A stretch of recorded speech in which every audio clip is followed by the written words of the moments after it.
क्षमा इसी लिए है जो कि हर गैर मुस्लिम मुसलमान बन जाए और वो भी लूट में शामिल हो जाए, कत्लो गारत में शामिल हो जाए, हिंसा में शामिल हो जाए। ऐसी ऐसी आयतें लाता था ये शैतानी फरिश्ता। और यदि मुशरिकों में से तुमसे कोई शरण मांगे तो उन्हें शरण दे दो, यहाँ तक कि अल्लाह की वाणी सुन ले। शरण कब देनी है मुशरिकों में से, गैर मुस्लिमों से?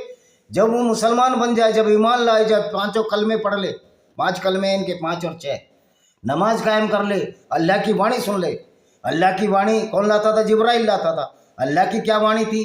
अल्लाह की वाणी थी कि धरती जो चादर की तरह है, धरती स्थिर है, सूर्य उसके चारों तरफ घूमता है, और खंभे लगा दिए कि आकाश ऊपर ना गिर जाए।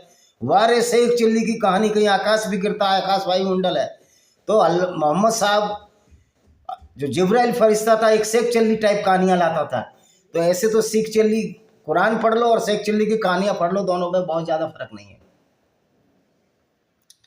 और उनको सुरक्षित स्थानों पर पहुंचा दो, क्योंकि ऐसे लोग हैं जिन्हें ज्ञान नहीं है।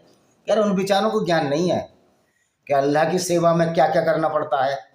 अल्लाह की सेवा में आकर औरतें लूटनी पड़ती हैं, अल्लाह की सेवा में आकर औरतों के साथ रंगरेलियाँ मंगानी पड़ती हैं। जो गैर मुस्लिम औरतें हैं उनको बाज़ारों में बेचना पड़ता है, जैसे मोहम्मद साहब ने नजद के बाज़ारों में बनु कुरैजा को बेचा। तो वो बेचारे अज्ञानी हैं, जो गैर मुस्लिम है वो ज्ञानी है।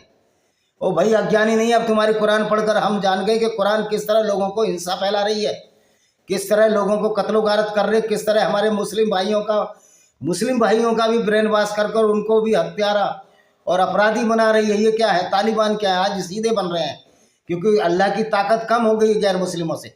अगर पूरी दुनिया में इस्लाम का राज होता तो तालिबान तो आग मूद देते, क्योंकि इनके यहाँ तालिबानों ने भी 13-13, 14-14 साल की लड़कियां बेची। सीधे दूध के दूल्हे ये भी नहीं है, डंडे के डर से ही चुप हैं। तो जो हमारा गैर मुस्लिमों का डंडा है, जो यूनाइटेड नेशन का डंडा है, उसकी वजह से इस्लाम का अल्लाह भी डरता है, मोहम्मद भी डरते हैं, और जिब्रील भी डरते हैं, और उनको मानने वाले भी डरते हैं। कि कानून का डंडा अल्लाह के डंडे से बड़ा है।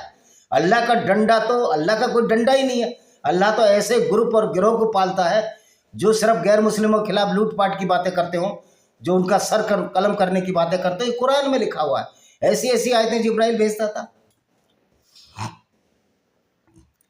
इन मुशरिकों को किसी संधि की कोई जिम्मेदारी अल्लाह उसके रसूल पर कैसे बाकी रह सकती है? कह रहा जो हमने संधि की कोई बाकी नहीं है, क्योंकि तुम मुशरिक हो, तुम मूर्ति पूजक हो।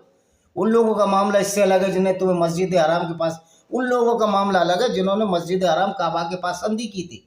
जब तक वे तुम्हारे साथ सीधे रहे तब तक उनके साथ सीधे रहो, निश्चय अल्लाह को डर। और काबा में डर के वजह संधि कर ली कि हम सब मुसलमान बनते। जब इन्होंने मोहम्मद साहब ने काबा